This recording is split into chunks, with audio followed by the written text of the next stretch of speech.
Welcome to the Whitetail Obsession Podcast with Dave Richmond and co-host Chris Worthing, where we talk and teach everything deer and turkey hunting related. Follow along as we help teach you tips and techniques about hunting, food plots, and habitat management strategies that everyone can use. Podcast 100. Chris is wearing a goofy sweater.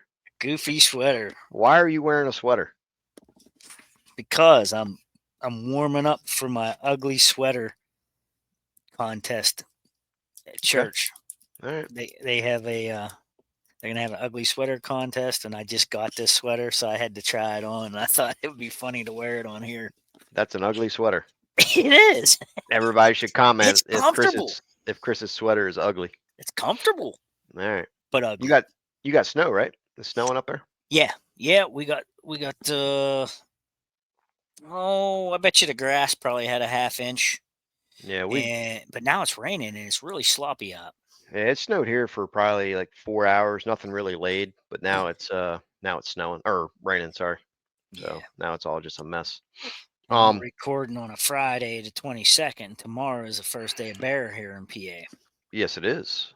Yep. So I'm hopefully it's not raining. Yeah, I'm done hunting until next Saturday, next weekend, where me and TJ are going rifle hunting. Mm-hmm. So I'm done till then. What was I going to say? Oh, just a quick announcement. Might as well start announcing it now. I'm curious if anybody shoot us a message, comment, whatever. Great American Outdoor Show 2025. He's on a roll. How many times have I mentioned that in the past 3 weeks? He wants to go. Yeah, I want to go, even though we say we hate it every single time. We say we hate the Great American Outdoor Show, but yeah, it kind of, to me, it breaks up the winter time. Like it's something to do in February, to go and you see some people and stuff like that. But I like to go see the people we know and some of the vendors we know, and which I got some bad news for some people this year, but I mean, I do enjoy going to it, but we always come away disappointed every time. But hey, every once in a while there's a new product that's pretty cool. Yeah, and I like to go put my hands on stuff. I don't know. Yeah, and if people are going that's listening, let us know and meet up. We met up with some. I think we met. Yeah, we met up with some people last year. So we met up with Matt and Howie.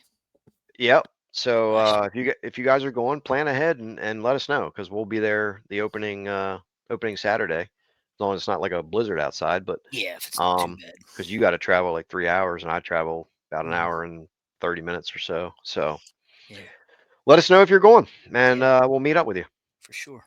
Take a picture with two losers on a podcast. Two bald guys on a podcast. Chris, what's today's podcast about? So why don't we let's talk about how to evaluate your property from what you've seen, what you saw this summer and fall and this beginning of the archery season here. What you saw that you think you need to change, and your plan of attack to do that this winter. That's a good one. I want to talk about too, because recently it's getting into that season. My phone's ringing. Sorry. We're getting into that season that people want to start improving the property, and I'm starting to get tons of phone calls for consulting now. People are starting to book, and it's getting really busy. But I want to talk about a common theme or trend that I hear from clients that are calling me. It's usually it's like 75% of, hey, I'm having this problem, I need help fixing it. So I'll talk about that too, where I see it's a common theme between all the customers or clients that are calling me. Okay.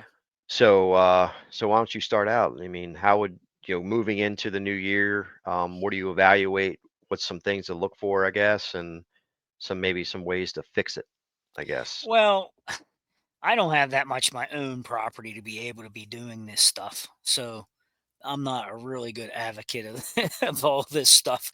But if you have your own piece or a large parcel that you can do some work on, you need to evaluate the browse that you have there, evaluate the food plots. If you've been planning food plots, how'd that work out for you this year? Um, uh, you know, excluding the weather that we had. Holy crap, that was horrible. Yeah, it was Drought, warm. drought, and then we had the monsoon, and then we had drought again, and now we're in a wet portion again right here, right now.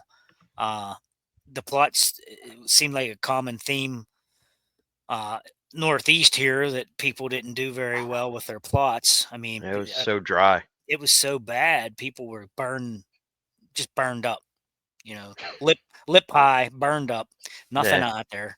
You know, I people were actually replanting in September and October. right. You know, I had quite a few people texting me asking me, "What should I do? I don't have a plot." And of course, I always tell them you don't need a plot, but if you think you need a plot, you know what we always say: you can save it. Wheat, oats, and rye. You can always throw something like that in there. Mix in some clover so you have something in the spring with the wheat and the rye. I want to And ask you something real quick too. go ahead. If you have, let's just say a small property, Mm-hmm. what do you think is more important in most cases? Creating a bedding area or having a food plot? Oh, I like food plots. Bedding area, I don't care where they're bedding, as long as they're coming through my property and hit that food plot and they pause for 1 second so I can look them over. Hmm. I'm not worried about where deer bed. So, I hate, and is this your 75% of the problems? Mm-mm. No, Okay. I was gonna say, I hate when people tell me I want to create bedding areas on my property. I hate to hear that. I really I do. I like it when it's appropriate, but I It like it has to be appropriate. for larger properties. But I'm betting over half the people that want them, it's not appropriate. Yeah, yeah. Most of the times that I see that people want it, it's like a 5 acre piece of property, Yeah. or something where they want to create 3/4 of it in bedding, and then they mess it up worse because It then there's nowhere it to doesn't maneuver. make sense. How Yeah, do you get to your stand without right. spooking them then? Yeah, larger It's properties you can silly. do it. It makes sense. I set them up with clients on larger properties. You know, say 50 plus, because you can dedicate, sometimes certain areas. But even then, that bedding area, doesn't mean that something's going to bed there. You may be hunting a specific buck, but it doesn't mean that specific buck's going to bed there. And No, even if it did bed there, it may only bed there one time. could. A deer doesn't bed in the same spot every time. No. So the larger the properties get, the more bedding, and then the more you can pack deer in there and bed them, and then you can start controlling the movement, because deer do want to bed close to food. But if you have that smaller property, you start putting the bedding in there, then you lose the maneuverability around your property, Yeah. and it can create some problems. So Yeah. um, yeah. Yeah. I mean, we had over 100 acres at that lease you and I were working on, Mhm. and we didn't put a whole lot of time into bedding. Well, there was And already a lot of natural bedding there from when they timbered it. right, and they was coming off the neighbors' properties a lot anyhow. Hmm. So that was not high on our priority list. We wanted to get nutrition in there. Yeah, and we changed the whole dynamic of that property. Changed it, and this is what we need to talk about here today. I mean,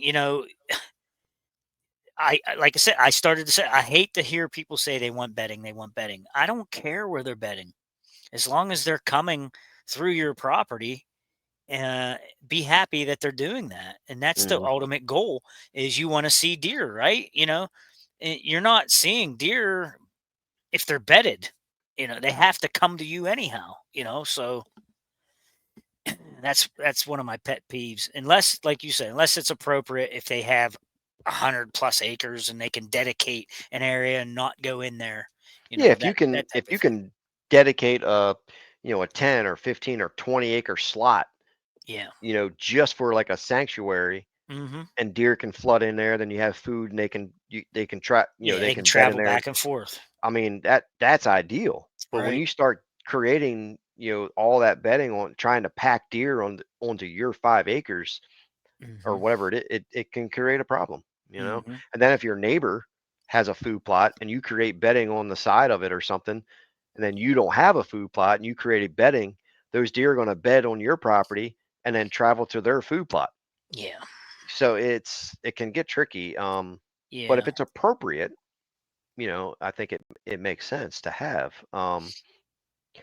But like you said, on the other property that we had, I did focus a little bit on bedding, but not much because it was timbered. They had a lot of natural Yeah. areas where they bedded already, Hmm. and we created that food, and we sucked the deer out Yeah. of the timber of neighbors. I mean, they came. I mean, they just focused in on that, and I mean, Hmm. we changed the whole Yeah. dynamic, and It didn't have turkeys when we got there.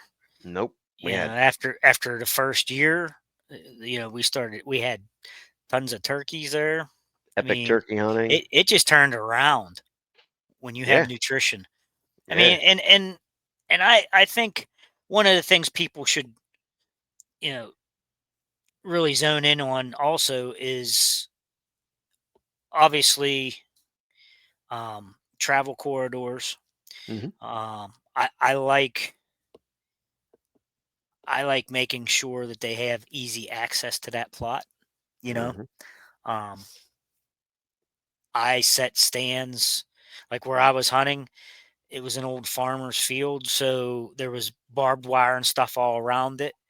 And where the old fence had fallen down and things, and they were crossing there, of course, that's where I would try to get a stand in there, a stand location, because they're using spots like that. So, you need to keep your eye open for things like that too. Hmm. Um, and obviously, entrance and exits, you Yeah. know.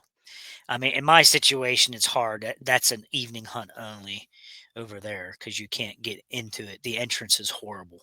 Hmm. And a lot of times the exit isn't that great either if you get a lot of deer underneath you when it gets dark. I'm stuck in Hmm. that tree quite often if I go over there to hunt. So I I limit my sits over there. I haven't been over there in a week and a half. You know, I have very limited sits over there. So um, Your sweater's killing me, by the way. get the full effect. There you go. Got some snowflakes on there. So Keep going.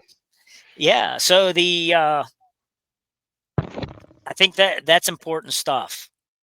Entrance exits, um, travel corridors. Put the nutrition on these plots or on these places.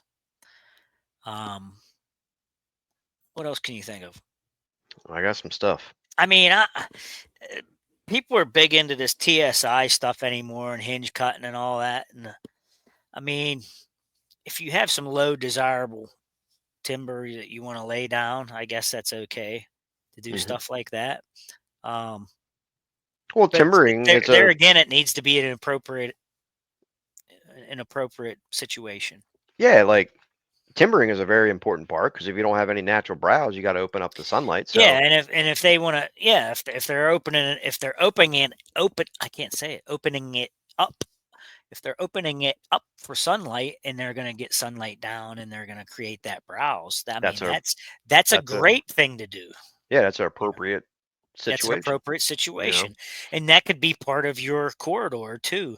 If Hmm. you're hinging, opening this way, each way, dropping trees, either direction and getting sunlight down, they'll naturally come through there browsing on their way to the plot.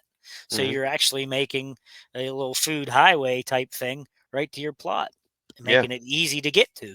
Well, So, you also have to have the right timber to hinge cut. I mean, obviously, you're not going to be hinge cutting big diameter, big diameter trees right. like if you got big pines and cedars and all that. But in that situation, you would just flush cut them and get them either lay them down or get them out of there, and then Yep. so you can open up that canopy. But if you got small, maples or elm or small, un or misshaped oaks or something, you can hinge cut them to create certain areas. But what I wanted to get into was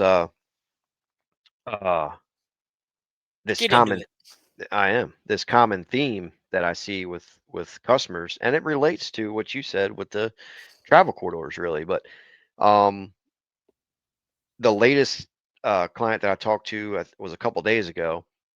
He's got this property, and there's big deer there, but he can't kill them because like he hunts in one spot, the deer's 60 yards over that way. He Yeah. hunts over in that spot, they're 60 yards this way, or they're 60 Hmm. yards that way, or 100 yards that way. He can't pin them down. That's common. Yeah. Yeah, it's very common, and that's what I hear all the time. I just can't get on them. Hmm. I'm trying to hunt with a bow, I can't get on them. Well, in that case, that tells me that the property, say you have a square property, that whole property is the same habitat wise.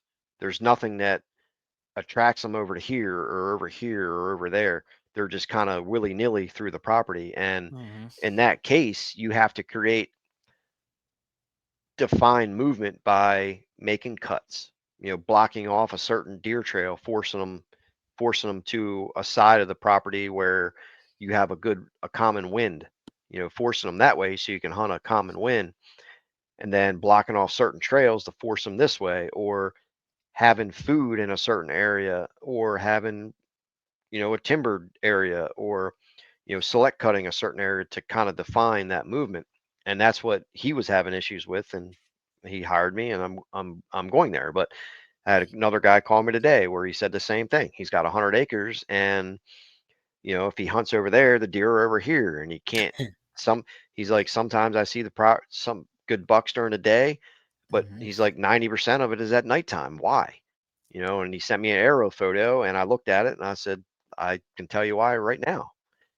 So there's a lot of that going on, and but it takes an evaluation, and I think it takes failures for you to realize that. Like each year, you Yeah. should take notes. Like, what is my property lacking? Is it lacking bedding, but is it appropriate, or is it lacking a food plot, or is it because you're going in there willy nilly spooking the deer out?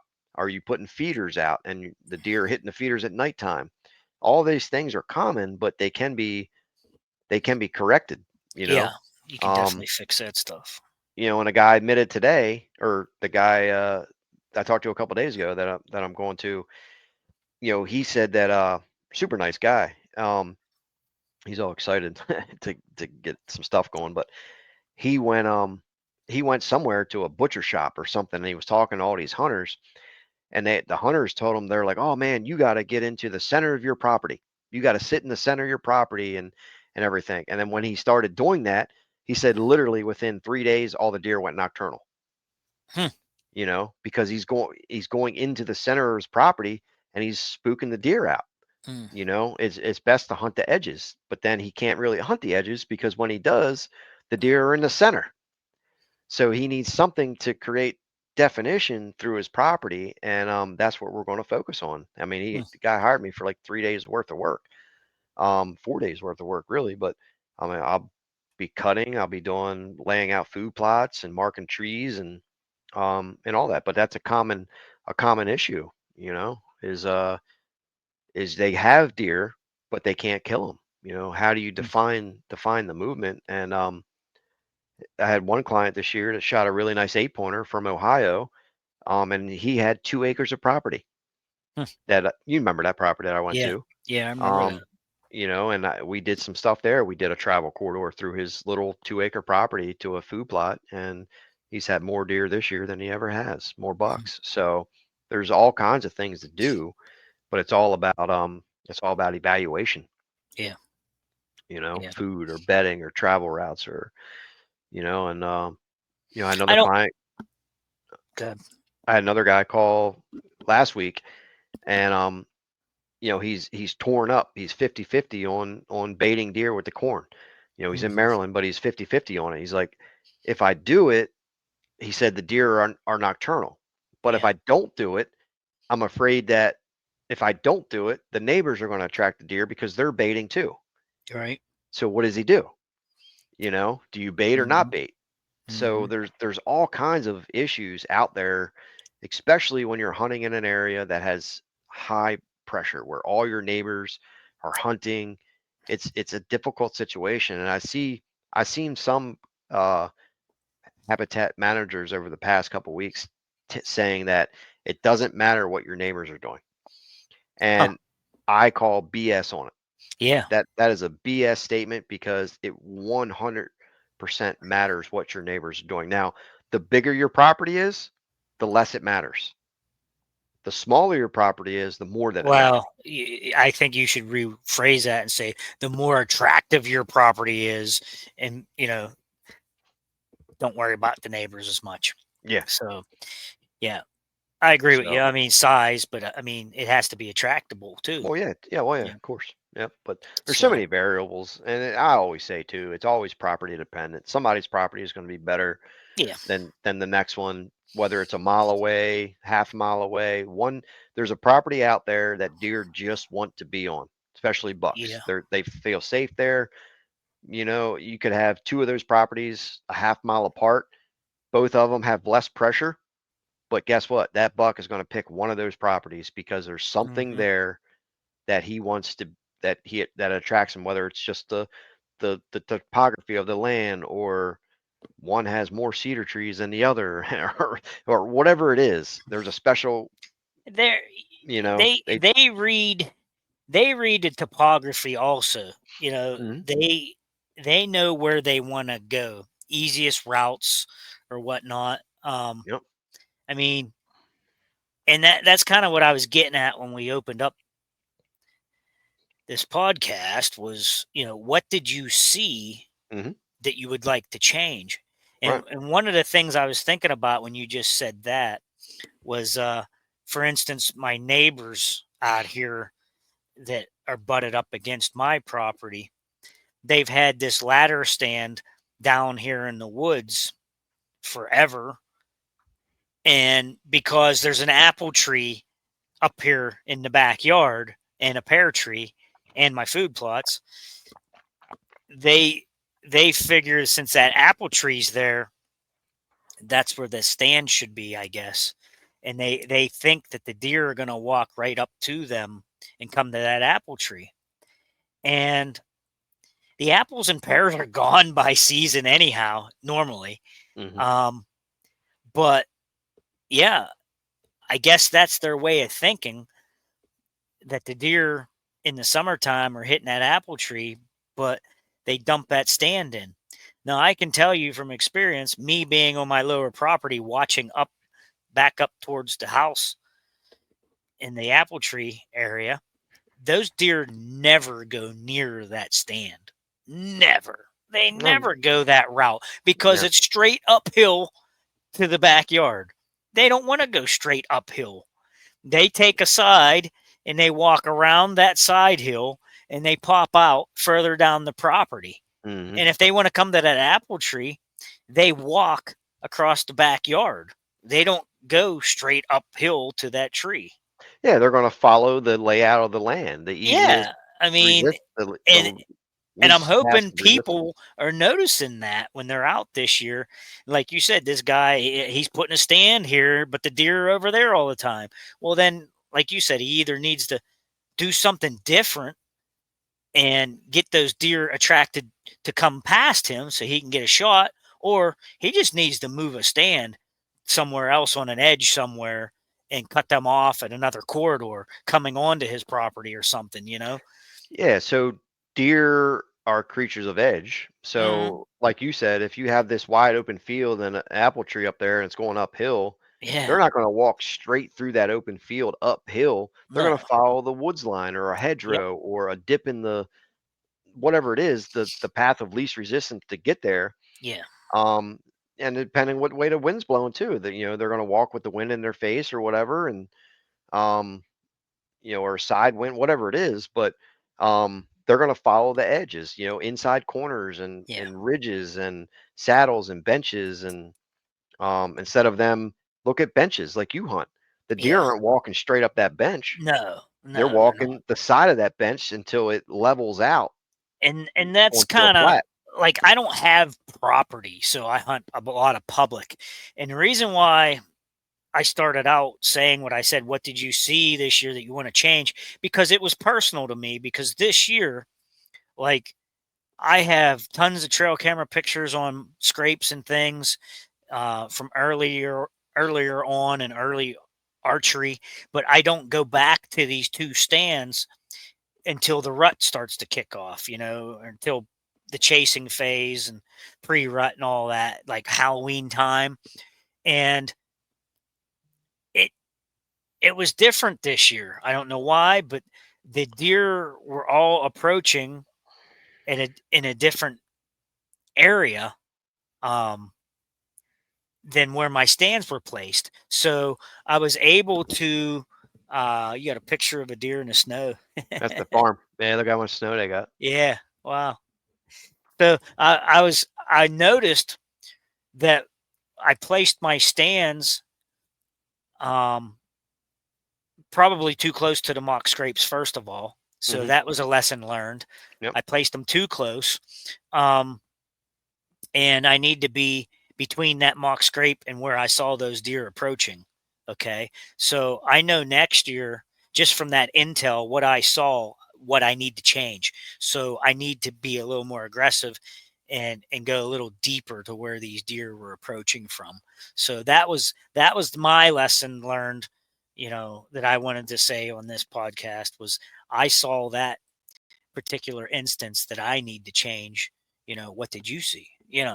And that's Well, basically what I wanted to the interesting talk thing about. is, what we're talking about also relates to public land, because sometimes people don't have land to do it on, but you can always find it on public. Yeah. You can find the habitat features. You can find where pines meet up the hardwoods, or you can Yep. find the hedgerows or the Yep. corners or the ridges and benches and saddles. You can find all that there. Yep. I'm On on a bench right next to some bedding.